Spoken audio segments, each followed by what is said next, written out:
ఈ వీడియో ఏంటంటే కొంచెం లెందీగా అయితే ఉండొచ్చు. ఎందుకు అంటే ఒక చిన్న వీడియో కింద కాకుండా మొత్తం 3 years 8 monthsలో జరిగిన జీవితాన్ని చెప్పాలి కాబట్టి and every minute detail cover చేయాలి కాబట్టి ఈ వీడియో కొంచెం లెందీగా అయితే ఉండొచ్చు. సో మీకు ఎప్పుడైనా ఖాళీ ఉన్నప్పుడు చూడడానికి ట్రై చేయండి.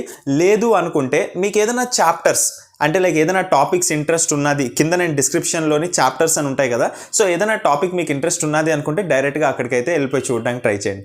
సో ఫస్ట్లీ వీడియో టైటిల్లో మీరు చూసినట్టు మొత్తంగా అయితే ఒక 3 years 8 months నేనైతే టీసీఎస్లోనే గడిపాను. నేను జాయిన్ అయింది అయితే ఒక ఫ్రెషర్ కిందనే. సో ఈ వీడియోలో ఏంటంటే ఎలా జాయిన్ అయ్యాను, నా బ్యాక్గ్రౌండ్ ఏంటి, జాయిన్ అయ్యాక ఏం జరిగింది అండ్ ఎందుకు ఎవెన్చువల్లీ నేను బయటకు వచ్చేసాను లైక్ ఒక సర్టెన్ పీరియడ్ తర్వాత, అండ్ మెయిన్లీ లోపల ఎలా ఉంటుంది అండ్ ఫైనల్లీ మనం ఆ కంపెనీలో జాయిన్ అవ్వచ్చా లేదా. ఇది కేవలం నా పర్సనల్ ఒపీనియన్ మాత్రమే, అంటే లైక్ నేను చూసింది మాత్రమే. ఒక కంపెనీని మనం ఎంటైర్గా అయితే ఎవరు జడ్జ్ చేయలేము. ఎవరన్నా వచ్చి ఈ కంపెనీ గుడ్, ఈ కంపెనీ బ్యాడ్ అన్నా కూడా అది వాళ్ళు చూసింది మాత్రమే తప్ప, బట్ ఆ కంపెనీలో రియాలిటీ ఏంటి అనేది మీ ఎక్స్పెక్టేషన్ మీద ఉంటుంది. అండ్ మీరు ఆ కంపెనీలోకి వెళ్తే కానీ మీకైతే ఐడియా రాదు. ఎందుకు అంటే కంపెనీ అనేది చాలా పెద్దది, అందులో కొన్ని thousands of ప్రాజెక్ట్స్ ఉంటాయి. మనం చూడగలిగింది ఒక 4-5 ప్రాజెక్ట్స్ మాత్రమే, దానికి మించి చూడలేము. దానిలో చూసిన దాని నుంచి మనం విన్న దాని నుంచి చెప్పగలం. ఓకే, సో ఫస్ట్లీ నేను ఎప్పుడు జాయిన్ అయ్యాను టీసీఎస్ అంటే అరౌండ్ 2018 మార్చ్లోనైతే జాయిన్ అయ్యాను. నాకు ఆల్మోస్ట్ 8 months అయితే కెరియర్ గ్యాప్ ఉన్నది. కెరియర్ గ్యాప్ అంటే లైక్ బీటెక్ అయిపోయిన తర్వాత ఒక 8 months తర్వాత నేను జాయిన్ అయ్యాను తప్ప straight out of the campus అయితే కాదు.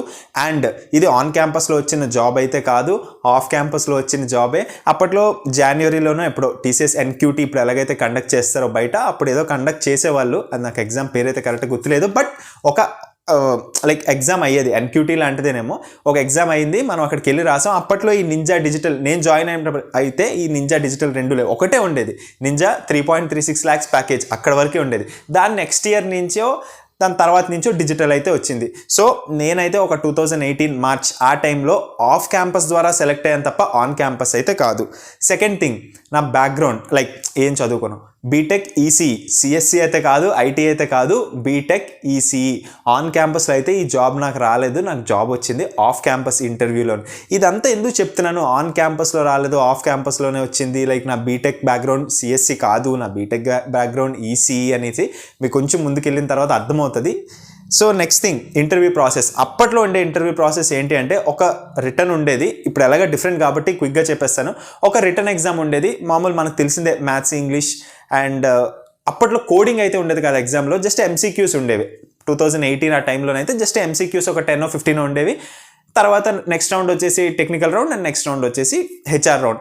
ఇది ఆఫ్ క్యాంపస్ ఇంటర్వ్యూ కాబట్టి చాలా ఫాస్ట్గా అయిపోయింది. మనకు ఆన్ క్యాంపస్లో ఆఫర్ లెటర్ రావడానికి ఎన్నో రోజులు ఇవన్నీ జరుగుతాయి కదా, ఇది ఆఫ్ క్యాంపస్ వాళ్ళు కండక్ట్ చేశారు కాబట్టి జనవరిలో ఎగ్జామ్ అయితే ఫిబ్రవరి కల్లా రిజల్ట్ వచ్చింది. ఫిబ్రవరిలోనే ఇంటర్వ్యూ అయితే ఆ ఇంటర్వ్యూ ఏదైతే ఉందో అది హైదరాబాద్లో అయిందనమాట. నేను మా ఊరు నుంచి హైదరాబాద్ వెళ్ళి ఇంటర్వ్యూ ఇచ్చాను. నెక్స్ట్ డే నైట్ కల్లా రిజల్ట్ వచ్చింది. నెక్స్ట్ డే నైట్ నేను హైదరాబాద్ నుంచి మా ఊరికి వస్తున్నప్పుడు ఆ నైట్ మిడ్-నైట్ 12 o'clock కల్లా రిజల్ట్ వచ్చేసింది. అండ్ అక్కడి నుంచి జస్ట్ 10 days గ్యాప్లోనే జాయినింగ్ కూడా. అంటే రిజల్ట్ వచ్చిన ఒక 2 weeks మాత్రమే జాయినింగ్కి, ఇమీడియట్ జాయినింగ్. మనకి ఇప్పుడు ఆన్ క్యాంపస్లో మీరు చూసుకున్నట్టయితే మన బీటెక్ అయిపోయిన తర్వాత 6 నెలల తర్వాత కూడా రావట్లేదు, 8 నెలల తర్వాత కూడా రావట్లేదు, ఆన్ బోర్డింగ్ అంటారు. అప్పట్లో ఇది ఆఫ్ క్యాంపస్ కాబట్టి అప్పటికే 8 నెలలు గడిచిపోయింది కాబట్టి సో ఏంటంటే నెక్స్ట్ వితిన్ 2 weeks అయితే నాకైతే అప్పుడు జాయినింగ్ వచ్చేసింది. సో ఆబ్వియస్లీ జాయినింగ్ అయిపోయిన దాని తర్వాత ఏం జరుగుతుంది, లైక్ ట్రైనింగ్. ఇప్పుడు ట్రైనింగ్ చాలా డిఫరెంట్గా ఉంది. అప్పట్లో ఏంటంటే ఇన్ పర్సన్ ట్రైనింగ్, అంటే నేను మా ఊరు నుంచి నేను పెట్టుకున్న క్యాంపసెస్ అయితే లైక్ నేను పెట్టుకున్న లొకేషన్స్ వచ్చేసి హైదరాబాద్, బెంగళూరు అండ్ చెన్నై. ఈ మూడింటిలోంచి నాకు వచ్చింది అయితే చెన్నై, నేను వర్క్ చేసింది అయితే చెన్నైలోనే, అవుట్ ఆఫ్ ద స్టేటే, ఆంధ్రాలోనే అయితే కాదు. సో ట్రైనింగ్ నుంచి ప్రతిదీ డే 1 జాయినింగ్ దగ్గర నుంచి చెన్నైలోనే, అంతా అవుట్ ఆఫ్ ద స్టేట్లోనే. సో ట్రైనింగ్లో ఏంటి అంటే అక్కడికి మనం వెళ్ళిన తర్వాత మన ఒక్కలమే కాదు కదా, చాలామంది ఉంటారు. ఒక 200 నుంచి 300 మంది వరకు వచ్చారు. వాళ్ళు ఏం చేశారంటే మనం ఎంచుకోవడానికి అయితే ఏం లేదు అప్పట్లో, మరి ఇప్పట్లో ఎలా ఉందో తెలియదు కానీ అప్పట్లో మనం ఎంచుకోవడానికి అయితే ఏం లేదు, ర్యాండమ్గా మీరిటు.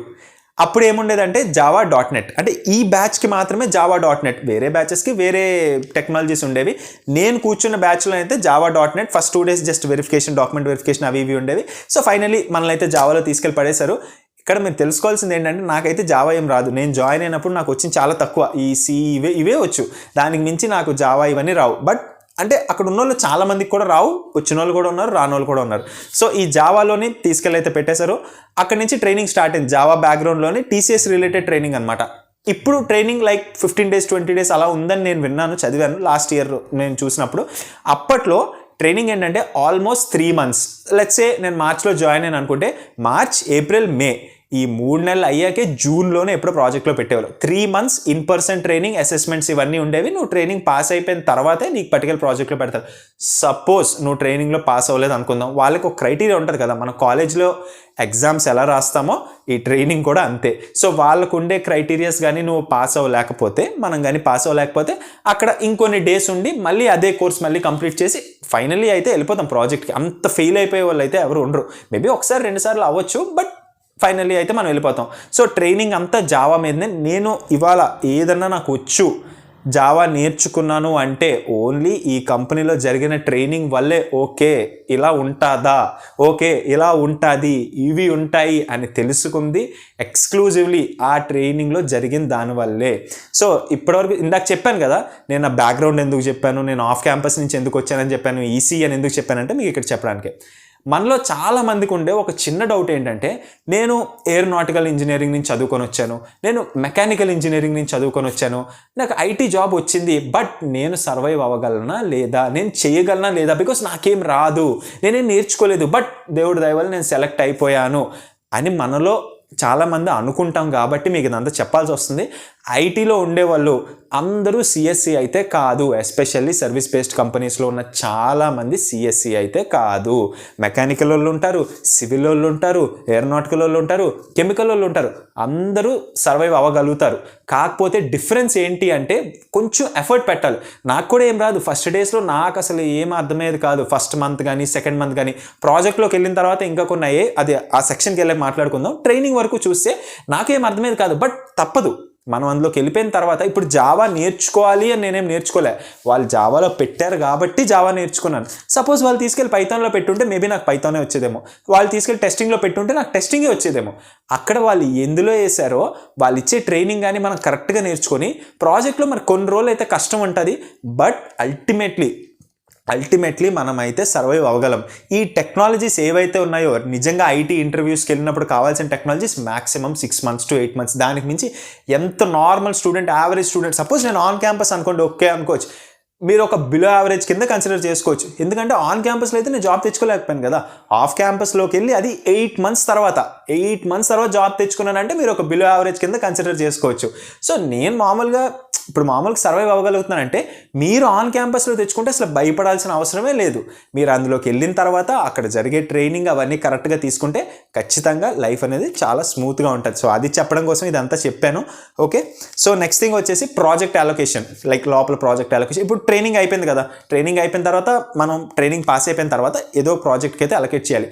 99%, 100% అని చెప్పను, ఇది ఈ కంపెనీ పర్టికులర్గా ఏం లేదు. 99% ఏంటి అంటే మనకు ప్రాజెక్ట్ అలొకేషన్ అనేది ర్యాండమ్గానే ఉంటుంది.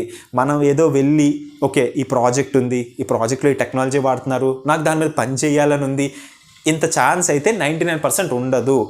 ఇక్కడ లేదా అంటే లేదు అని అయితే నేనేం చెప్పట్లేదు, బట్ మీరు ఎక్కడన్నా వెళ్ళి చదవండి, కోరాలో కానీ లింక్డ్ఇన్లో కానీ ఎక్కడ చూసినా మీకు ఒకటే ఉంటుంది ఆన్సర్. మన చేతిలో ఏం లేదు, వాళ్ళు ఏం చెప్తే మనం చేయాలి, వాళ్ళు మనకి అసైన్ చేస్తారు, మనం ఆ ప్రాజెక్ట్లోకి వెళ్దాం. ఎక్కడో కొంతమందికి అయితే అవకాశం ఉంటుంది. మళ్ళీ చెప్తున్నా, ఏదో ఈ కంపెనీని టార్గెట్ చేసి చెప్పినట్టు కాదు, ఓవరాల్ సర్వీస్ బేస్డ్ కంపెనీస్ ఓవరాల్గా అలాగే ఉంటాయి. లైక్ మనకు ఆర్ఎంజీ అనేది ఒక రిసోర్స్ మేనేజ్మెంట్ గ్రూప్ అనే వాళ్ళు ఉంటారు, వాళ్ళ పనే అది. వాళ్ళ పని ఏంటంటే రిసోర్స్ని తీసుకొని ప్రాజెక్ట్స్కి అసైన్ చేయడం. సో వాళ్ళదంతా చూసుకుంటారు. సో 99% మన ప్రాజెక్ట్ అలొకేషన్ అనేది చాలా ర్యాండమ్గానే జరుగుతుంది. అంటే మన చేతిలో ఏముండదు. అంటే లైక్ జావా చేసినోడికి జావా ప్రాజెక్టే వస్తుంది అని లేదు. మళ్ళీ చెప్తున్నా, ఇది ఈ కంపెనీ స్పెసిఫిక్ కాదు, జస్ట్ టాపిక్ వచ్చింది కాబట్టి మీకు తెలుసుకోవాలని చెప్తున్నా. జావా ట్రైనింగ్ అయింది, ఏ కంపెనీలో అయినా జావా ట్రైనింగ్ అయింది కాబట్టి నాకు జావా ప్రాజెక్టే వస్తుంది, ఎస్క్యూఎల్లో ట్రైనింగ్ ఇచ్చారు కాబట్టి నాకు ఎస్క్యూఎల్ ప్రాజెక్టే వస్తుంది, ఇలా అయితే ఏం లేదు. నాకు చాలామంది తెలిసిన వాళ్ళకి జావాలోనే ట్రైనింగ్ అయింది, కాకపోతే వాళ్ళు తీసుకెళ్ళి సపోర్ట్ ప్రాజెక్ట్లో పెట్టారు. జావాలోనే ట్రైనింగ్ అయ్యింది, వాళ్ళు టెస్టింగ్ ప్రాజెక్ట్లో ఉన్నారు. జావాలోనే ట్రైనింగ్ అయ్యింది, వాళ్ళు డెవలప్మెంట్ ప్రాజెక్ట్లో ఉన్నారు. Different companies, different scenarios. So project allocation అయితే మన చేతిలో లేదు. అంతా దేవుడి దయ అండ్ మనకు కొంచెం లక్ ఉండాలన్నమాట. దేవుడి దయ వల్ల నాకు కొంచెం లక్ ఉండి నాకైతే డెవలప్మెంట్ ప్రాజెక్టే వచ్చింది. మీ అందరికీ తెలిసిందే, నాకు తెలిసిందే, మన అందరికి తెలిసిందే ఏంటి, మనకు ప్రాజెక్ట్లో మెయిన్లీ 3 టైప్స్ ఉన్నాయి: సపోర్ట్, డెవలప్మెంట్ అండ్ టెస్టింగ్. అందరూ కోరుకునేది ఏంటి, డెవలప్మెంట్ రావాలనే. ఎందుకు అంటే ఎక్కువ స్కోప్ ఉంటుంది అని చెప్పేసి. సో ఫస్ట్ థింగ్ ఏంటి అంటే ఈ సపోర్ట్ వస్తుందా, డెవలప్మెంట్ వస్తుందా, టెస్టింగ్ వస్తుందా అనేది మన చేతిలో అయితే లేదు. మనం ఏం చేయలేం. మనం ఎంత టెన్షన్ పడిపోయినా కూడా మనం ఏం చేయలేం. 99% ఏం చేయలేం. 1% అదృష్టం బాగుంటే ఏమైనా చేయొచ్చు. మనం మాట్లాడి ట్రై చేయొచ్చు. చేంజ్ అవుతుందని ఎవరు అయితే గ్యారంటీ ఇవ్వరు. ప్రయత్నం అయితే మనం పెట్టుకోవచ్చు. సో దేవుడి దయ వల్ల నాకైతే డెవలప్మెంట్ వచ్చింది. ఇప్పుడు నేను డెవలప్మెంట్ అనగానే మనలో కొంతమంది ఏమనుకుంటామంటే డెవలప్మెంట్లో కూడా మళ్ళీ టైప్స్ ఉన్నాయి. ప్యూర్ డెవలప్మెంట్ ప్రాజెక్టా, బగ్ ఫిక్స్ ప్రాజెక్టా, లేకపోతే ఓకే ప్రాజెక్టా? ప్యూర్ డెవలప్మెంట్ ప్రాజెక్ట్ ఏంటి అంటే మనం కోడ్ అనేది ఫస్ట్ లైన్ నుంచి మనమే రాస్తాం. ఇలాంటి ప్రాజెక్ట్స్ దొరకడం చాలా కష్టం. సర్వీస్ బేస్డ్ కంపెనీస్లోనే కాదు, ప్రోడక్ట్ బేస్డ్ కంపెనీస్లో కూడా ఇలాంటి ప్రాజెక్ట్ దొరకడం చాలా కష్టం. ఫస్ట్ లైన్ నుంచి అసలు ప్రాజెక్ట్ క్రియేషన్ దగ్గర నుంచి మనం ఉండాలి అనేది కొంచెం కష్టం. ఓకే, నెక్స్ట్ ఏదైనా డెవలప్మెంట్ ప్రాజెక్ట్, ఫీచర్ డెవలప్మెంట్ కానీ బగ్ ఫిక్సెస్ కానీ, ఇది most of the common projects. అంటే ఏదైనా ఉన్న దాని మీద ఇంకొంచెం ఫీచర్ యాడ్ చేయడం కానీ, ఉన్న దాంట్లో ఇష్యూస్ ఫిక్స్ చేయడం కానీ, ఇలాంటి ప్రాజెక్ట్స్ ఏంటంటే most common projects across any companies. Service based అవ్వచ్చు, ప్రోడక్ట్ బేస్డ్ అవ్వచ్చు, మోస్ట్లీ ఈ ప్రాజెక్ట్స్ మనకు తగులుతాయి. దీన్ని డెవలప్మెంట్ ప్రాజెక్ట్స్ అంటాం. కొంతమంది ఏంటంటే మనకు డెవలప్మెంట్ ప్రాజెక్ట్ అనగానే మనం కొత్తగా ఏదో క్రియేట్ చేసేస్తాం అనుకుంటారు. బట్ 50% అయితే కొత్తగా క్రియేట్ చేసేదే ఉండదు. కొత్తగా క్రియేట్ చేసే అవకాశం ఉంటుంది, వస్తే మంచిదే. రావాలనే ఎవరన్నా కోరుకోవాలి, నేనన్నా రావాలనే కోరుకుంటాను. ఎందుకంటే మనం నేర్చుకునేది ఎక్కువ ఉంటుంది. సో నేను వెళ్ళిన ప్రాజెక్ట్ ఏంటంటే ఫ్రమ్ స్క్రాచ్. నాకైతే ఛాన్స్ అయితే దొరకలేదు. కొన్ని దగ్గరలో దొరికింది, బట్ మోస్ట్లీ నేను చెప్పిన second category like bug fixes కానీ, చిన్న ఫీచర్స్ యాడ్ ఆన్ చేయడం కానీ, అలాంటివి. మనం నేర్చుకోవాలి అనుకుంటే ప్రాజెక్ట్ ఎంత ఇంపార్టెంటో మనం పెట్టే ఎఫర్ట్ కూడా అంతే ఇంపార్టెంట్. సో ప్రైమరీలీ ప్రాజెక్ట్ అయితే నాకు డైరెక్ట్గా ఒక డెవలప్మెంట్ ప్రాజెక్ట్ వచ్చింది. అండ్ అది కూడా చెప్పినట్టే ర్యాండమ్గానే జరిగిందనమాట. సో నెక్స్ట్ వచ్చేసి వర్క్ లైఫ్ బ్యాలెన్స్. చాలామంది అడిగే ఒకటే క్వశ్చన్, చాలామంది ఆలోచించే ఒకటే క్వశ్చన్ ఏంటి అంటే వీకెండ్ వర్క్ చేయాలా, డైలీ 9 hours తర్వాత నేను బయటకు వచ్చేయగలనా, ఇవన్నీ ఆలోచిస్తారు. మీరు కానీ ఒకవేళ ఫ్రెషర్ అయితే, లేదా 1 year ఎక్స్పీరియన్స్ అయినా, 2 year ఎక్స్పీరియన్స్ అయినా, 3 year ఎక్స్పీరియన్స్ అయినా, నేనైతే మీకు ఒకటే చెప్తాను. నేను చూసిన చాలామంది కానీ ఇప్పుడంటే వర్క్ ఫ్రమ్ హోమ్, మనం చక్కగా ఇంట్లో కూర్చుంటున్నాం, 9 గంటలకు లెగుస్తాం. నేనన్నా మీరన్నా హ్యాపీగా 8కో 9కో లెగుస్తాం, నైట్ వరకు పోనీ వర్క్ చేసుకుంటాం. ట్రావెల్ ఏం లేదు, ఇంట్లోనే కదా అంతనా, ఇంట్లో వాళ్ళు చూసుకుంటారు, హ్యాపీగా వర్క్ చేసుకుంటాం, పడుకుని పోతాం.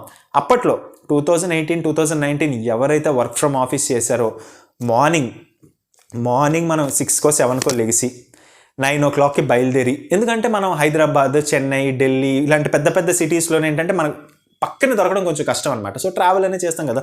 సో 9కి బయలుదేరి 10 o'clock ఆఫీస్కి వెళ్ళి అక్కడే ఒక 6 o'clock, 7 o'clock, 8 o'clock, 9 o'clock, 10, 11, 1, 12, 1, 2, 3, 4 వరకు కూడా చేసిన రోజులు ఉన్నాయి, చేసిన మనుషులు ఉన్నారు. నేను కూడా 3 వరకు చేసిన రోజులు ఉన్నాయి. స్టార్టింగ్లో ఎవరికన్నా తప్పదు, మనం కెరియర్లో గ్రో అవ్వాలంటే ఖచ్చితంగా చేయాలి. మరి వర్క్ లైఫ్ బ్యాలెన్స్ లేదు కదా అంటే, మరి మనం నాన్ సిఎస్ కాబట్టి మనం కొంచెం ఎక్కువ నేర్చుకోవాలి, కాబట్టి మనం కొంచెం ఎక్కువ ఎఫర్ట్ పెట్టాలి, కాబట్టి నాన్ సిఎస్ అయినా కాదు సిఎస్ అయినా కూడా నేర్చుకోవాలి, కాబట్టి ఎక్కువ ఎఫర్ట్ పెట్టాలి. కాబట్టి కొన్నిసార్లు మనం ఏంటంటే అక్కడ టైం స్పెండ్ చేయాల్సి ఉంటుంది. ఎవ్రీ టైం ఉంటుందా, ప్రతిరోజు ఉంటుందా అంటే ప్రతిరోజు ఉండదు, కొన్నిసార్లు ఉంటుంది.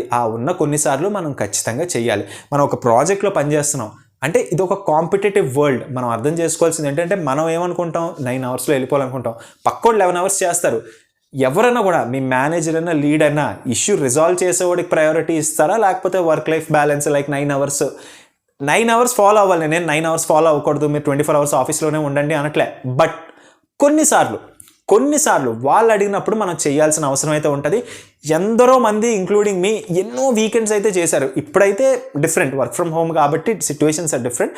బట్ అప్పట్లో చాలామంది వీకెండ్స్ వచ్చేవాళ్ళు, సాటర్డే సండే వచ్చేవాళ్ళు. కాంపెన్సేషన్ తీసుకోవచ్చు అంటారు, బట్ కాంపెన్సేషన్ తీసుకునే సిచ్యువేషన్ అయితే మోస్ట్లీ రాదు.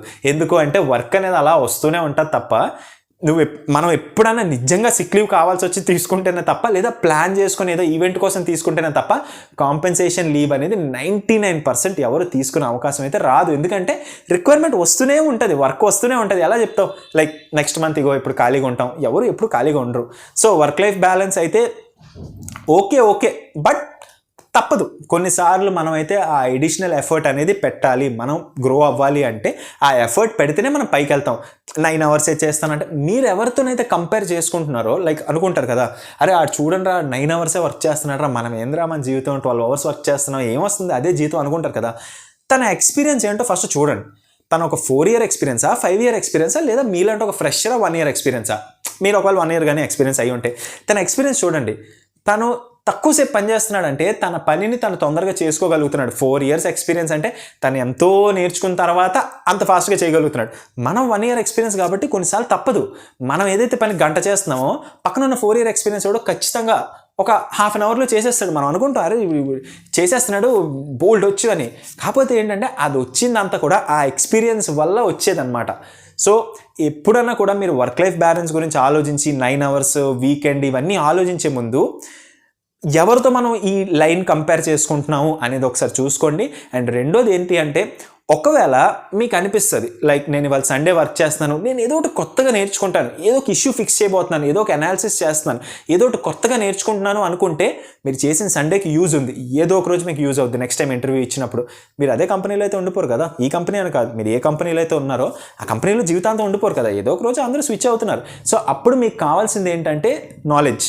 ఇంటర్వ్యూకి వెళ్ళినప్పుడు మనం 10 hours వర్క్ చేసామా, 24 hours వర్క్ చేసామా ఎవరు చూడరు. ఇంటర్వ్యూలో అడిగిన క్వశ్చన్స్ చెప్పామా లేదా మాత్రమే చూస్తారు. సో మీరేంటంటే ఈ 9 hours వర్క్ చేయాలి, నేను 11 hours వర్క్ చేయకూడదు, వర్క్ చేస్తే నేను ఏదో మిస్ అయిపోతున్నాను, లైక్ నా జీవితం బాగాలేదు, ఇలాంటివన్నీ కొంచెం పక్కకు తీసేసి వీకెండ్ వర్క్ చేయమంటున్నారు ఏంటిది అనుకోకుండా కొన్ని ఇయర్స్ మనం మీరు ఇప్పుడు ఎంత అయితే కష్టపడతారో ఫ్యూచర్లో మీకు అంత ప్రశాంతంగా ఉంటుంది, ఖచ్చితంగా ఉంటుంది. ఈ ప్రాజెక్ట్లో ఉండకపోవచ్చు, ఈ రోజు ఉండకపోవచ్చు, ఫ్యూచర్లో మీరు స్విచ్ అయిన తర్వాత లేకపోతే ఫ్యూచర్లో అదే కంపెనీలో ఖచ్చితంగా ఉంటుంది. నేను చాలామందిని చూశాను, ఎవరెవరైతే ఏమి క్వశ్చన్స్ అడగకుండా డైలీ 12 hours 13 hours వర్క్ చేసి అప్పట్లో చాలా సాడ్ ఫీల్ అయ్యేవాళ్ళు, లేకపోతే సాటర్డే సండేస్ వెళ్ళి వర్క్ చేసేవాళ్ళు, వాళ్ళందరూ కూడా మంచి మంచి కంపెనీస్కి వెళ్ళి సెటిల్ అయ్యి వాళ్ళు ఎవరన్నా అడిగితే ఒకటే అంటారు, అప్పట్లో అంత పని చేసే వాళ్ళం తెలిసేది కాదు, కాకపోతే ఏంటంటే ఆ రోజులు చేసింది, ఆ వచ్చిన చిన్న చిన్న నాలెడ్జ్ పాయింట్స్ ఏవైతే ఉన్నాయో అవే మాకు రేపు ఇంటర్వ్యూలో హెల్ప్ అయ్యాయి.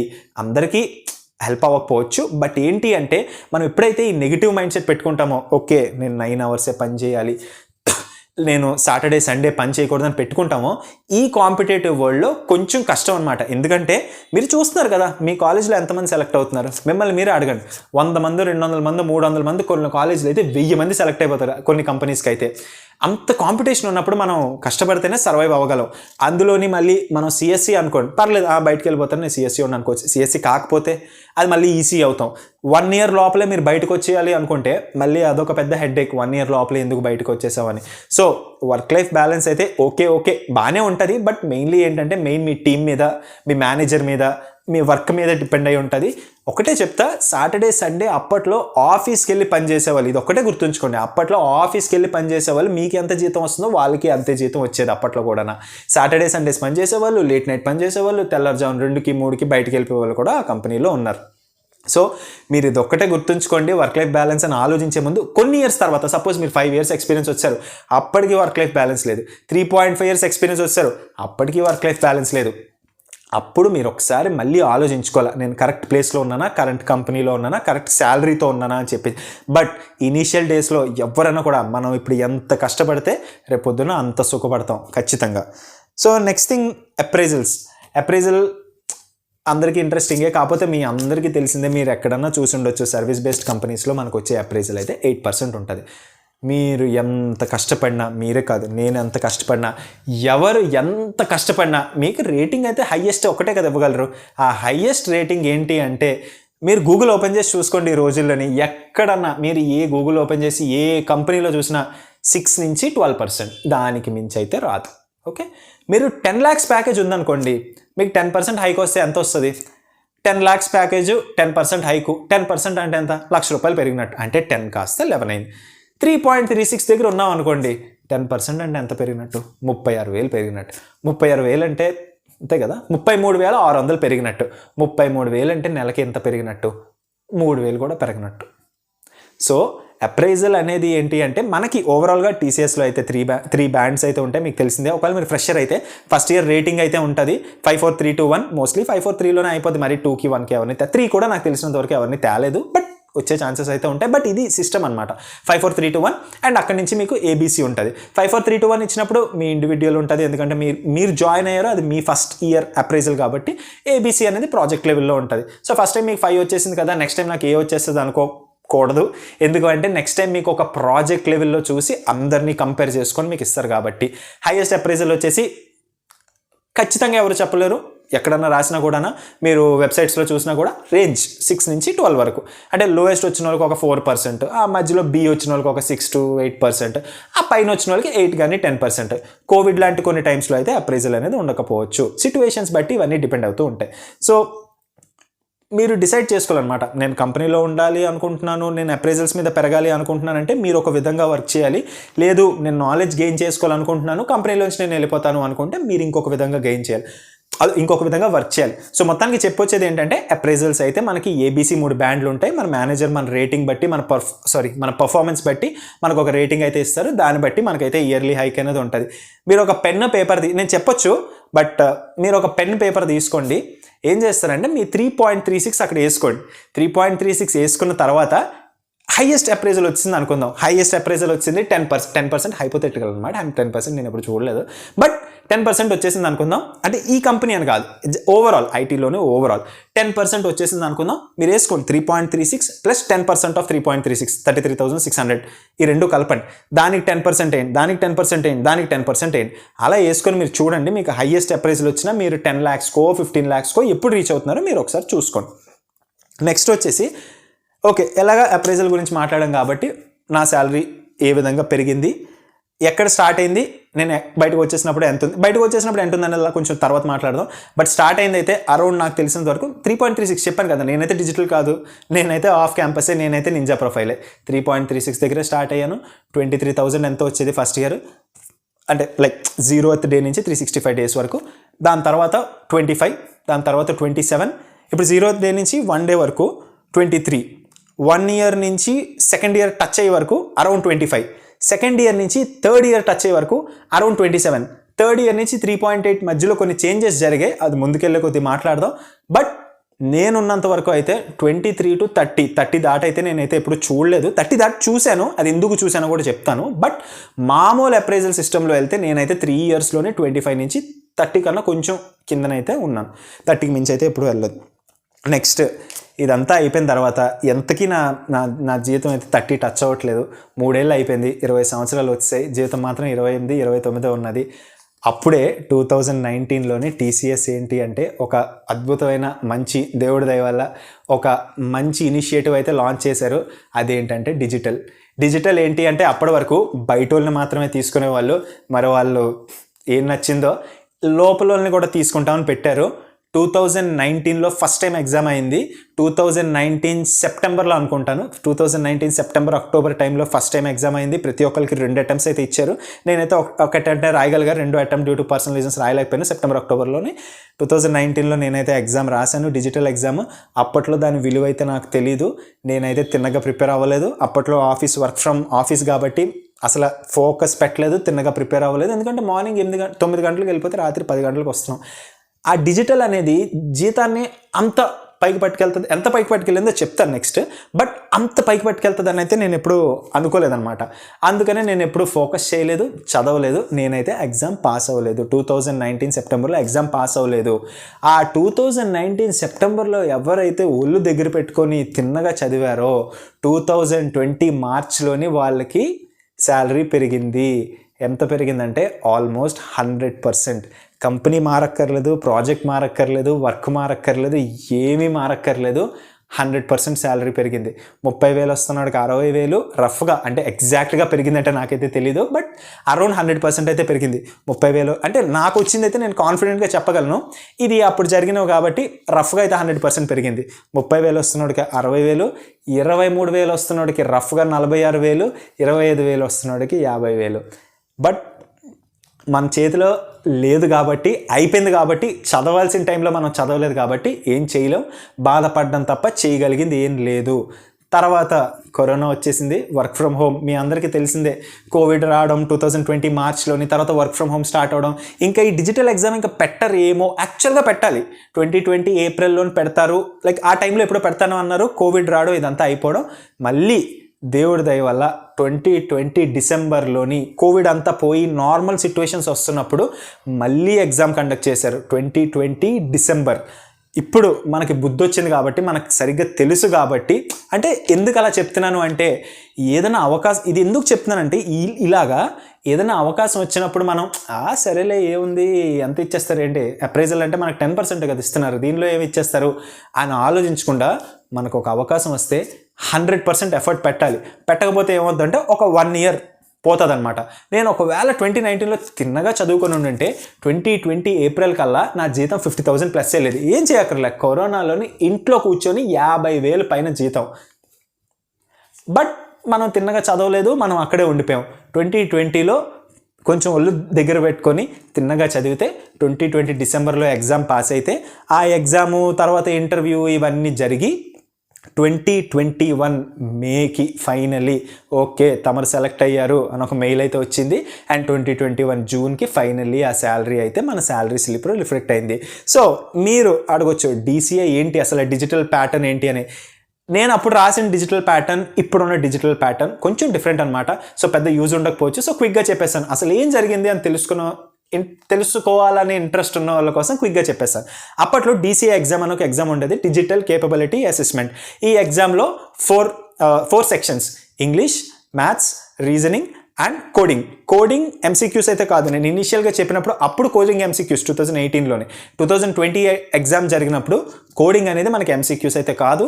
కోడింగ్ అనేది ఏంటంటే 2 కోడింగ్ క్వశ్చన్స్, అంత డిఫికల్ట్గా అయితే లేవు, అలాగని అంత ఈజీగా కూడా లేవు, యావరేజ్ లెవెల్లో ఉండేవి అనమాట. సో నాదైతే జావా కాబట్టి నేను ఇంగ్లీష్, మ్యాథ్స్, రీజనింగ్ అవన్నీ రాసేసాం, కోడింగ్ కూడా రాసేసాం డిసెంబర్లోని. కాకపోతే అప్పుడు ఏదో ఇష్యూస్ ఉండడం వల్ల మళ్ళీ ఆ కోడింగ్ ఎగ్జామ్ అనేది ఫిబ్రవరిలో పెట్టారు. జస్ట్ కోడింగ్ సెక్షన్ మళ్ళీ ఫిబ్రవరిలో పెట్టారు అనమాట. సో ఆ ఫిబ్రవరి రాయడం, తర్వాత మార్చిలో ఒక చిన్న ఇంటర్వ్యూ ఉండేది. అంటే అసలు ఇప్పుడు ప్యాకేజ్ అనేది డబల్ అంటే మనం ఆర్గనైజేషన్ స్విచ్ అయినా కూడా డబల్ రావడం అనేది చాలా కష్టం. సో మీకు డబల్ ఇస్తున్నారు అంటే సంథింగ్ ఏదో ఉండాలా, ఆ మనిషిలో ఏదో ఉంటేనే, అంటే ఉండాలి అని వాళ్ళ ఎక్స్పెక్టేషన్ ఉంటుంది. ఉన్నదా లేదా అనేది ఇంటర్వ్యూ బట్టి డిపెండ్ అయి ఉంటుంది. బట్ ఏదో ఉండాలి కాబట్టి వాళ్ళ ఉందా లేదా అని తెలుసుకోవడం కోసం వాళ్ళ ఇంటర్వ్యూ చేయడం. ఇంటర్వ్యూ జరిగింది మార్చ్లోని, రిజల్ట్స్ ఏప్రిల్లో రావడం, అండ్ ఫైనలీ మేలోనే ఎప్పుడో ఫైనల్ సెలెక్షన్ రావడం. జూన్ నుంచి ఆ శాలరీ అయితే రిఫ్లెక్ట్ అవ్వడం స్టార్ట్ చేసింది. అప్పుడు నేను 3 years experience, 3 years 2 months experience కాబట్టి నా జీతం అప్పటికి ఒక 5 lakhs ప్లస్ ఉండేదన్నమాట. ఎప్పుడు స్టార్ట్ చేశాను, 3.36 దగ్గర స్టార్ట్ చేసిన జీతం 2018లో 2019, 2020, 2021 మర్చిపోకండి. 2020లో ఎగ్జామ్ పాస్ అయి ఉండొచ్చు, కానీ రిజల్ట్ అన్నీ వచ్చింది 2021. అంటే 2018 to 2019 1 year, 19 to 20 2 years, 20 to 21 3 years, 21 తర్వాత కూడా ఎప్పుడు జూలైలో 3.5 years ఆల్మోస్ట్ అయిపోయిన తర్వాత 5 lakhs ఉన్నది. 3.36 దగ్గర నుంచి స్టార్ట్ చేస్తే 5 lakhs కన్నా కొంచెం పైన ఎంత ఉండేది. అప్పుడు ఆ ప్యాకేజ్ మీద వాళ్ళు హైక్ ఇచ్చారు. అరౌండ్ 60 to 70% అనుకుంటా. అప్పుడు కొన్ని రేషియోస్ ఉండేవన్నమాట. ఇప్పుడు 5 lakhsలో ఉన్న తీసుకెళ్ళి 100% ఇచ్చి 10 lakhsలో అయితే పెట్టలేదు. బట్ 3.36లో ఉన్న వాళ్ళు మాత్రం ఖచ్చితంగా 100% ఇచ్చి 7లో పెట్టారు. సో అరౌండ్ ఒక 8 point something, 8.5 కన్నా కొంచెం తక్కువ శాలరీకి అయితే వెళ్ళాను. ఒక 50,000 ప్లస్ 50-55కి ఫైనలీ ప్రశాంతంగా 50-55కి అయితే దేవుడి దయ వల్ల ఈ DCA ఎగ్జామ్ వల్ల అయితే పైకి వెళ్ళాం. ఈ డిజిటల్ అనేది ఇప్పటికీ ఉన్నది. ఎవరన్నా 3.36కి జాయిన్ అయితే మీరు ఆ DCA కాకపోయినా ఆ డిజిటల్ పాత్ ఎంచుకొని, ఎలివేట్ వింగ్స్ 1 అనే పాత్ ఎంచుకొని ఖచ్చితంగా మీరు మీ జీతం పెంచుకోవచ్చు. ఇంతసేపు ఈ సోదంతా ఎందుకు చెప్పానంటే, ఎందుకు ఇంత పర్టికులర్గా శాలరీస్ గురించి ఎందుకు చెప్పానంటే, చాలామంది ఒకటే క్వశ్చన్, ఈ సర్వీస్ బేస్డ్ కంపెనీస్ మనల్ని ఎక్స్ప్లాయిట్ చేసేస్తున్నాయి. అప్పట్లో 2002లో జీతాలు 3.36 ఉన్నాయి, ఇప్పుడు కూడా 3.36 ఉన్నాయి. అప్పట్లో పాల రేట్లు 10 రూపాయలు ఉండేవి, ఇప్పట్లో పాల రేట్లు 30 రూపాయలు ఉన్నాయి. రేట్స్ ఎంత హెవీగా పెరుగుతున్నాయి, ఓకే నేను ఒప్పుకుంటా, రేట్స్ చాలా హెవీగా పెరుగుతున్నాయి. కానీ అప్పట్లో ఎంతమంది సాఫ్ట్వేర్ ఇంజనీర్స్ ఉండేవాళ్ళు, ఇప్పుడు ఎంతమంది సాఫ్ట్వేర్ ఇంజనీర్స్ ఉన్నారు. అప్పట్లో మేబీ వీధికి ఒకరిని ఎతికినా కూడా కష్టమే. ఇప్పుడు ప్రతి ఇంటికి సాఫ్ట్వేర్ ఇంజనీర్, హాయ్ బ్రో అంటే హాయ్ బ్రో నేను సాఫ్ట్వేర్ ఇంజనీర్ అని చెప్పేవాళ్ళే. మరి ఇంతమంది ఎక్కువ మంది ఉన్నప్పుడు జీతాలు అలా పెంచుకుంటూ వెళ్ళిపోలేం కదా. అండ్ ఇంకోటి ఏంటంటే, మీలో ఎవరన్నా కూడా జాబ్ లేకుండా టైం స్పెండ్ చేస్తుంటే మీరు ఎప్పుడు కూడా, నాకు తెలిసినంత వరకు జాబ్ లేకుండా మీరు ఒక 6 to 8 months కానీ స్పెండ్ చేస్తే మీరు ఎప్పుడు కూడా మీ దగ్గర 20,000 రూపాయల సాఫ్ట్వేర్ జాబ్ ఉన్నా కూడా మీరు సంతోషంగా ఉంటారు తప్ప మీరు ఎప్పుడు కూడా కంప్లైంట్ చేయరు. ఎందుకు అంటే జాబ్ లేనప్పుడు అంత కష్టంగా ఉంటుంది. నిజంగా చెప్తున్నాను, నాకు జాబ్ లేదు కాబట్టి చెప్తున్నాను. కిందకి వెళ్ళాలంటే కూడా కష్టంగా ఉంటుంది. ఎవరన్నా కనిపించి హాయ్ అంటారని, మీ పేరెంట్స్తో మీకు బయటికి వెళ్ళాలన్నా కూడా మీకు కష్టంగానే ఉంటుంది. ఎందుకంటే మీ నాన్న ఎవరన్నా వచ్చి ఏం చేస్తున్నాడు కొడుకుని అడుగుతారని. మీ మమ్మీని మీరు బయటికి పట్టుకెళ్ళాలన్నా, మీకు బండి ఉన్నా కూడా మీ మమ్మీని మీరు బయటికి పట్టుకెళ్ళాలన్నా కష్టంగా ఉంటుంది. ఒక వయసు వచ్చిన తర్వాత మనం వాళ్ళతో తిరిగినప్పుడు మనల్ని క్వశ్చన్ చేయరు, వాళ్ళనే క్వశ్చన్ చేస్తారు. ఏమండి బాబు ఏం చేస్తున్నాడు అంటారు. ఏం చెప్తారు? లేదండి జాబ్ సెర్చ్ చేస్తాను. వాళ్ళకి చాలా కష్టంగా ఉంటుంది కదా, ఇన్నేళ్ళు చదివించాం, బీటెక్ కూడా అయిపోయింది, అందరికీ జాబులు వచ్చేస్తున్నాయి, పెద్ద పెద్ద జాబులు వచ్చేస్తున్నాయి, మనోడే వచ్చి ఇలా ఉండిపోయాడు. కొంచెం కష్టంగా ఉంటుంది కాబట్టి ఆ కష్టం ఎవరైతే చూస్తారో ఇది 3.36 జాబా 4 lakhs జాబా ఎవరు పట్టించుకోరు. ఎందుకంటే సాఫ్ట్వేర్లోని స్టార్టింగ్ 3.36 ఉండొచ్చు. 3 years 4 years అయిపోయిన తర్వాత మీరు ఎవరన్నా కష్టపడేవాడి దగ్గరికి వెళ్ళండి, వాడి ప్యాకేజ్ ఖచ్చితంగా 15 పైనే ఉంటుంది. ఎందుకంటే వాడు ఆ 3.36లో ఉన్నప్పుడు ఎంతో కష్టపడి ఎంతో నేర్చుకొని సరైన టైంలో మంచి కంపెనీ ఎత్తుక్కొని వాడికి ఉన్న నాలెడ్జ్ని వాడుకొని వెళ్ళిపోతాడు. ఇది తప్ప అంటే దానికి సమాధానం ఏం లేదు. ఇది ఎతికలా, ఇది తప్ప అంటే దానికి సమాధానం ఏం లేదు. వాళ్ళు 3.36 ఇస్తున్నారు, మనం జాయిన్ అయినప్పుడు మనకు తెలుసు కదా, మనకు తెలుసా తెలీదా 3.36 జీతం వస్తుంది, ఇదిగో నీకు ఆఫర్ లెటర్, ఇదిగో చూడు, ఇది నీ స్ప్లిట్ అప్, ఇదిగో నీకు బేస్ పే, ఇదిగో నీకు హెచ్ఆర్ఏ, ఇదిగో నీకు లీవ్ ట్రావెల్ అలవెన్స్, ఇదిగో నీకు వేరియబుల్ పే, ఇవన్నీ మనం చూశాకే జాయిన్ అవుతున్నాం. మనం ఎవరు బలవంత పెట్టట్లేదు. నేను ఓపెన్గా చెప్తున్నాను, నేను టీసీఎస్లో ఎందుకు జాయిన్ అయినంటే నాకు ఇంక ఏ జాబ్ నా చేతిలో అయితే వెళ్ళలేదు. మనకి ఇంకేం దిక్కు లేనప్పుడు మనకున్నదే మహాప్రసాదం కింద తీసుకోవడమే. సో చాలామంది అంటారు 3.36 వేస్తున్నారు, తక్కువ వేస్తున్నారు అని. ఎందరికో అది చాలా హెల్ప్ఫుల్ అవుతుంది. అది మీరు ఇప్పుడు రియలైజ్ అవ్వలేకపోయినా కొన్ని ఇయర్స్ అయిన తర్వాత మీరు ఖచ్చితంగా రియలైజ్ అవుతారు. అండ్ ఇంకోటి ఏంటంటే, ఈ నెగిటివ్ మైండ్ సెట్ అనేది కానీ మనం బయటికి తీయకపోతే జాబ్ చేస్తున్నా కూడా ఇంత చిన్న తప్పైనా కూడా మనకి ఏదో పెద్ద తప్పులా కనిపిస్తుంది. పెద్ద తప్పు అయితే మనం ఎలాగ ఏం చేయలేం. సో మీ మైండ్ సెట్లోంచి ఈ నెగిటివిటీ అనేది కొంచెం తీసేయడానికి ట్రై చేయండి. ఇవాళ మీరు 3.36 చూస్తున్నారు, ఎవరైనా నిజంగా కష్టపడేవాడి దగ్గరికి వెళ్ళి అడగండి. వాడు 4 years ఎక్స్పీరియన్స్, మీకు ఎవరైనా తెలిసి ఉంటే, మీకు అన్నయ్యలు ఎవరైనా తెలిసి ఉంటే 4 years ఎక్స్పీరియన్స్కి వాళ్ళు జీతం అడగండి. నేను చెప్తున్నాను, ఖచ్చితంగా కష్టపడేవాడు అయితే ఖచ్చితంగా 15 అబోవే ఉంటారు. ఎందుకు అంటే వాళ్ళు ఇండస్ట్రీని అర్థం చేసుకుంటారు. ఓకే, మనం సాఫ్ట్వేర్లో ఉన్నాం, స్టార్టింగ్లో రాకపోయినా టైం వచ్చిన తర్వాత నేను స్విచ్ అవ్వాలి. ఎందుకంటే ఆ ఇండస్ట్రీ పనిచేసేదే అలాగా. నాకు ఒక మాట చెప్పండి, సి నేర్చుకున్నాడు సిలోనే ఉండిపోతాడా? సిలో ఉండిపోడు. అంటే సికి ద్రోహం చేస్తున్నట్టు కాదు కదా. అవసరం కొద్దీ మనం కొంచెం ముందుకు వెళ్ళాలా. సి నేర్చుకున్నాడు, C++ నేర్చుకున్నాడు, తర్వాత ఏం తెలుసుకున్నాడు? లేదు నేను ఇప్పుడు జావా నేర్చుకోవాలనుకున్నాను, జావా నేర్చుకున్నాడు. అంటే వాళ్ళందరిని వదిలేసినట్ట, సిని C++ తప్పు చేసినట్ట కాదు. అప్పుడున్న రిక్వైర్మెంట్ జావా నేర్చుకున్నాడు. జావా నేర్చుకున్న తర్వాత ఏం తెలిసింది? ఒరే పైథాన్ నేర్చుకుంటే ఇంకా మంచి స్కోప్ ఉందేమో, వెళ్ళి పైథాన్ నేర్చుకుంటాడు. పైథాన్ నేర్చుకున్న తర్వాత ఏం తెలిసింది? డేటా ఇంజనీరింగ్ నేర్చుకుంటే ఇంకా మంచి స్కోప్ ఉందేమో, బిగ్ డేటా నేర్చుకుంటే ఇంకా మంచి స్కోప్ ఉందేమో. ఎలా అయితే మనం టెక్నాలజీ స్విచ్ అవుతున్నామో, అవసరమైనప్పుడు మన కంపెనీతో మాట్లాడాలి, మన అవసరాలు కూడా చూసుకోవాలి కదా. అవసరమైనప్పుడు కంపెనీతో మాట్లాడడం, లేదు పాసిబుల్ లేదు అనుకుంటే మంచి అవకాశం బయటకు వస్తే మనం ఆ మంచి అవకాశం చూసుకొని బయటకు వెళ్ళడం. మనం ఎప్పుడైతే ఈ కంపెనీ 3.36 ఇస్తుంది, చాలా తక్కువ ఇస్తున్నారు, ఇలాంటి మైండ్ సెట్లో ఉంటామో ఖచ్చితంగా అయ్యేదైతే ఒకటే, డిసప్పాయింట్మెంట్. బాధపడుతూ ఉంటాం, చిన్నదానికి కూడా మనం బాధపడుతూ ఉంటాం. మనకి జావా డెవలప్మెంట్ ప్రాజెక్ట్ వచ్చినా కూడా నాకు ఫుల్ డెవలప్మెంట్ ప్రాజెక్ట్ రాలేదు అంటే లైక్ స్క్రాచ్ నుంచి నేను రాయలేకపోతున్నాను అని ఫీల్ అవుతాం. మనం తెలుసుకోవాల్సిన విషయం ఏంటంటే, అట్లీస్ట్ మనం జావా డెవలప్మెంట్ ప్రాజెక్ట్ వచ్చింది. చాలామంది సపోర్ట్ ప్రాజెక్ట్ నుంచి బయటికి రాలేని పరిస్థితిలో ఉన్నారు, చాలామంది టెస్టింగ్ ప్రాజెక్ట్ నుంచి బయటికి రాలేని పరిస్థితిలో ఉన్నారు. వాళ్ళందరితో కంపేర్ చేసుకుంటే మనం కొంచెం బెటర్ షేప్లోనే ఉన్నాం.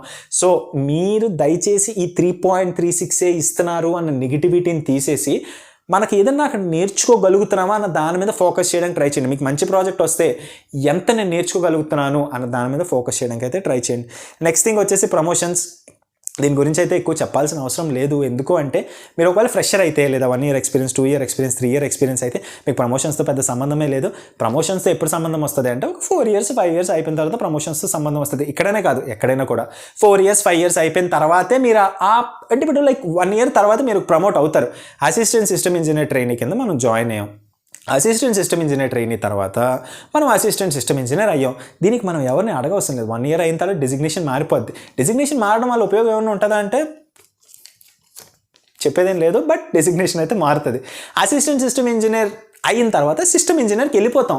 మళ్ళీ ఎవరిని అడగవసరం లేదు. నీ 2 year ఎక్స్పీరియన్స్ నీకు టచ్ అయిపోయిన తర్వాత నువ్వు సిస్టమ్ ఇంజనీర్కి వెళ్ళిపోతావు. ఎవరన్నా అడగాల్సిన అవసరం లేదు. అది ఆటోమేటిక్గా అయిపోతుంది. ఉపయోగం ఏమన్నా ఉంటుందా అంటే దానికి మళ్ళీ చెప్పేదేం లేదు. దానికి ఉండే బెనిఫిట్స్ దానికి ఉంటాయి. కానీ 2 years దగ్గర వచ్చిన ప్రమోషన్ నీకు వచ్చింది సిస్టమ్ ఇంజనీర్, అక్కడ తర్వాతే నీకు కష్టాలు మొదలవుతాయి. ఎందుకు అంటే అక్కడ తర్వాత merit based promotion generally most of the కంపెనీస్లో టీసీఎస్లో పెట్టిన పేరు ఐటీ అనలిస్ట్.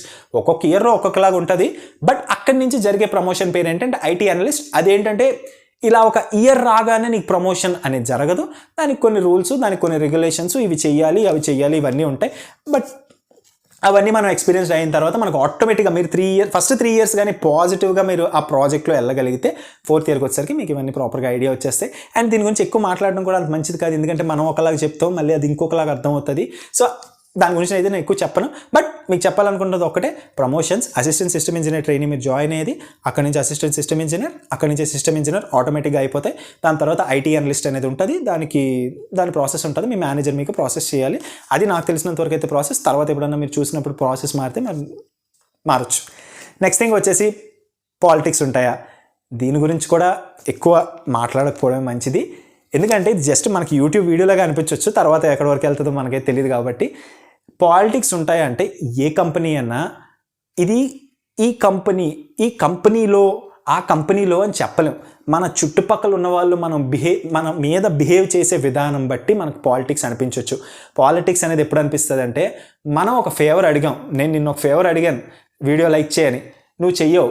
నాకు అనిపిస్తుంది వీడు చాలా బయాస్డ్గా ఉన్నాడు, ఆడి ఛానల్కి సబ్స్క్రైబ్ చేశాడు, ఈడి ఛానల్కి సబ్స్క్రైబ్ చేశాడు, ఆడి ఛానల్కి లైక్ చేశాడు, ఈడి ఛానల్ లైక్ చేయలేదు, నాకు చేయలేదు.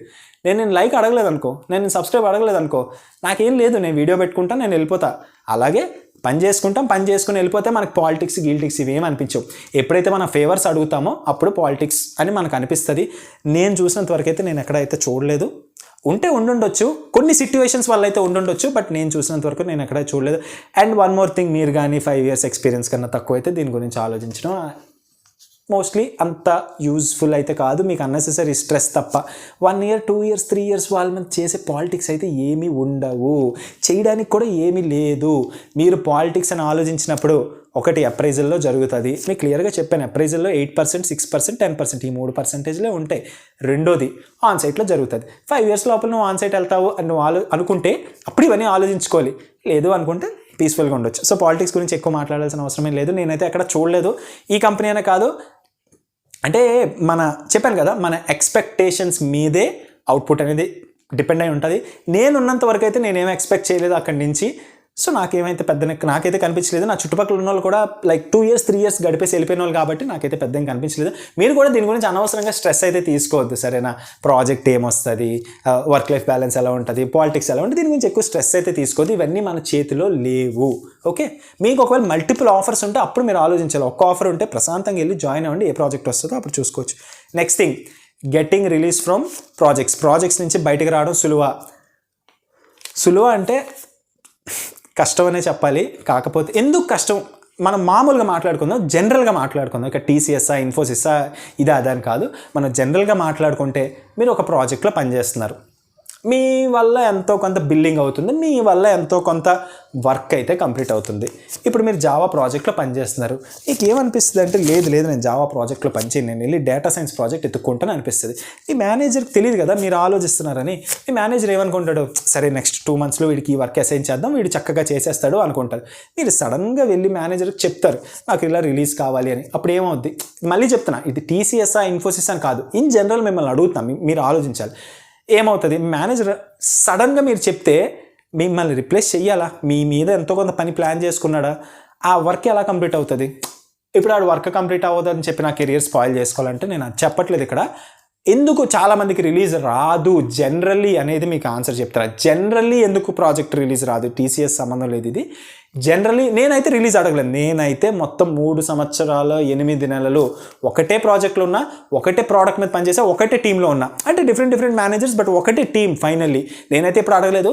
బట్ తెచ్చుకోవడం కొంచెం కష్టం, వస్తుంది, ప్రయత్నించవచ్చు. కొంచెం మెంటల్ స్టెబిలిటీ అనేది మనకు ఉండాలి. ఓకే, సాగినా నేను కష్టపడతా, అడుగుతా, అలా అనుకుంటే వస్తుంది. బట్ కొంచెం కష్టం. మళ్ళీ చెప్తున్నా, ఇది ఈ కంపెనీ స్పెసిఫిక్ అని కాదు, కొంచెం కష్టం, అది మీరు అర్థం చేసుకోవాలి.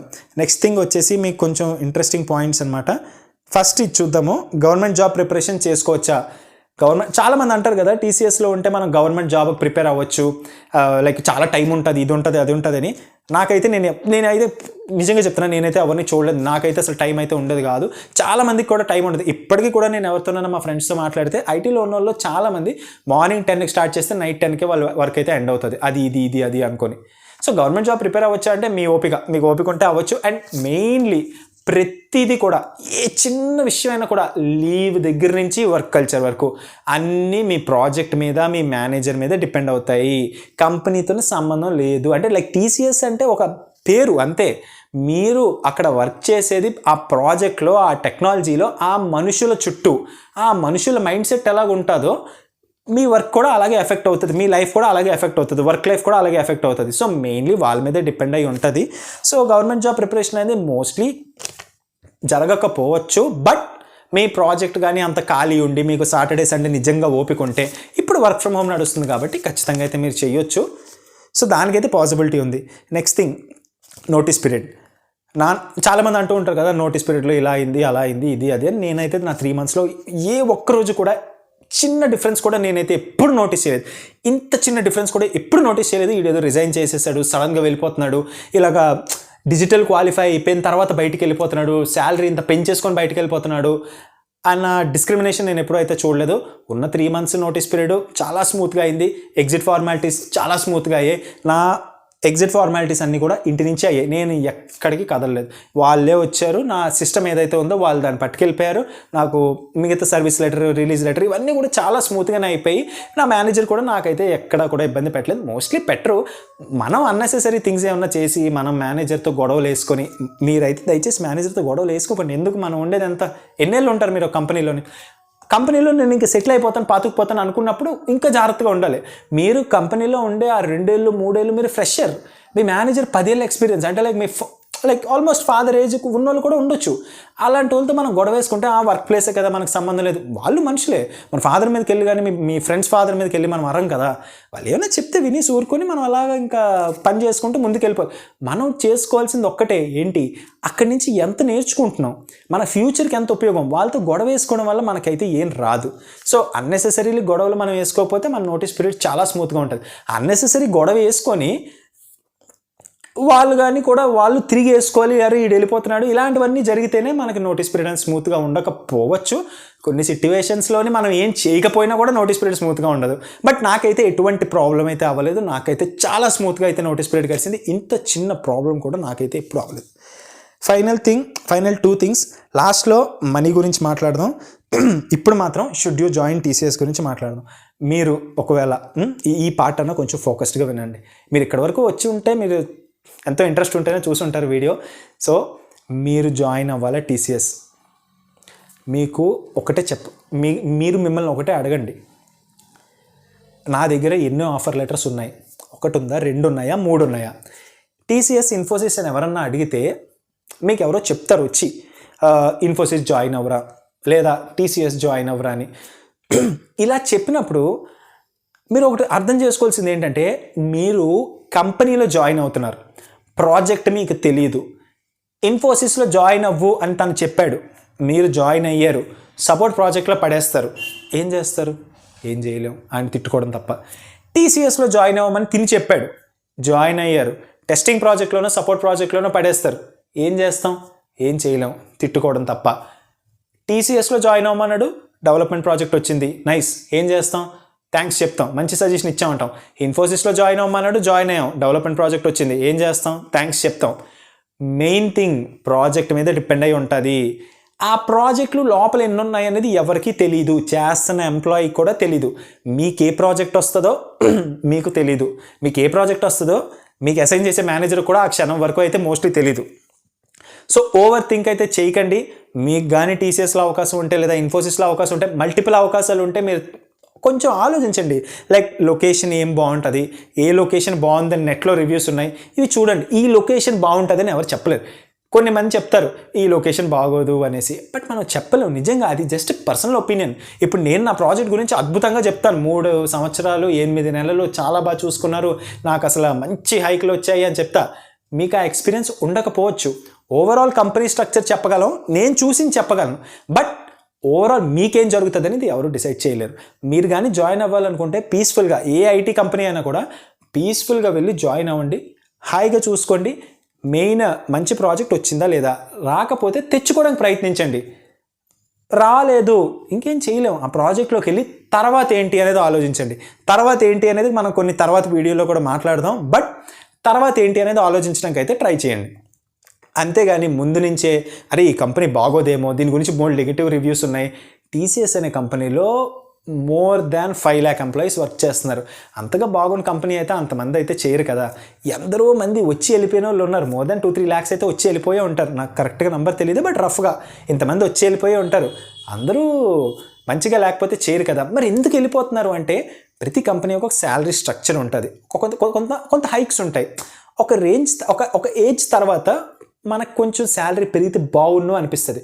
అక్కడ పెరగలేదు అదే పెరగకపోవచ్చు అని తెలుసుకున్నప్పుడు చాలామంది ఏంటంటే బయటకు వెళ్ళిపోవడం అయితే స్టార్ట్ చేస్తారు.